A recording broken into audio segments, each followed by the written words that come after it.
Виж. Алекс, това е късмет. Твоят късмет. Нико, ти знаеш какво означава думата късмет? Според мен да ти се случи нещо ненадейно и хубаво.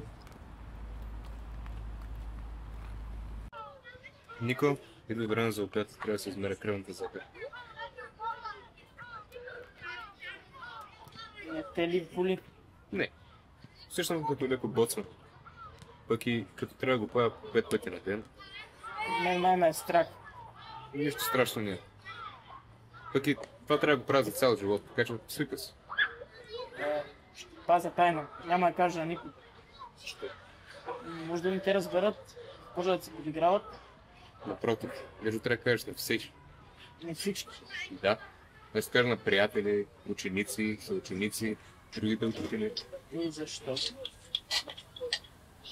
определена ситуация, когато имам ниска кръвна захар, това също се нарича хипогликемия, може да препадне. Тогава хората, които минават, няма да го помислят за дрогиран или пиян, а ще извикат лекар. Ама не мислиш, че може да избягате и те оставят сам? Надявам се, че не. Пък и като им кажа какво би ми се случило, Какво? ами да умра.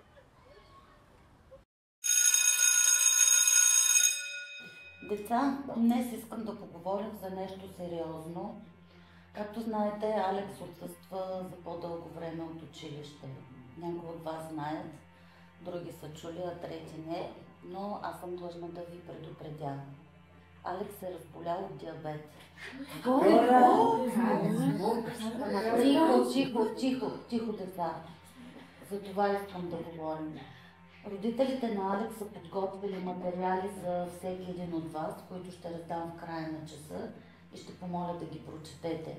В тях е описано най-важните неща за диабета.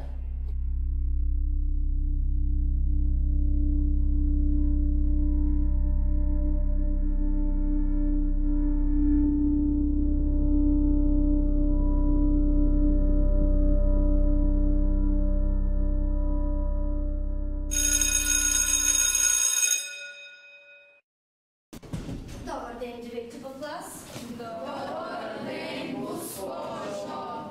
Предната седмица ви предупредих, днес ще изпитвам цял час. Да видим кой е за изпитване. Втори номер. Александър на дъската, ако обичаш. Госпожо, не мога да променя ниска кръвната захар. Ниска кръвна захар ли? Как пък го реши? Да, ето ниска ли господин? Моля ти, не преигравай, заповядай на дъската. Той моето кръвно е високо, но както вижда съм на работа и си изпълнявам служебните задължения. Заповядай, Александър. Защо ми казва, че не е добре, значи така той е диабетик. Ти какво защитаваш ли го? Или ти ще си следващия на дъската? Александър, моля!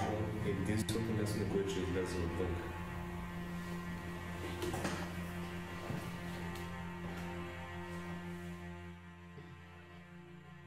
Много ти е за фото. Не, това са ми уметни неща. Да те заведе до кабинета на сестрата. Правилно днеска ходих, няма и... Тогава да отидат до магазинчето до среща, за да си нещо захар. Айде.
Най-просто казано, да имаш диабет означава един от органите в тялото, че е спрял да работи. Има много права, с които трябва да живее човек, за да живее нормално с диабет. Мога да припадна, да изпадна в кома или и след това най-лошото. Силно следение на кръвна захар здравословното хранене, прекомерно. Инсулиновата спринцовка. Колко пъти на ден трябва да го правиш? Ами, всеки път преди да ям, слагам бързо действащ инсулин и веднъж преди. Разбира се, да не слагам бавно действащ.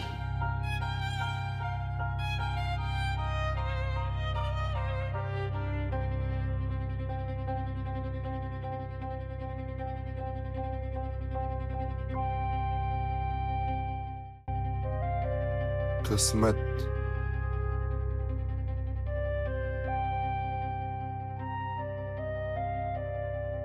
Късмет означава както предопределението на човека, неговата съдба, така и особеното необяснимо щастие и сполука, които облагодетелстват някои хора, без оглед на това дали са го заслужили. Има късмет, се казва за някого, който успява да свърши или получи нещо добро. Съществува и понятието лош късмет.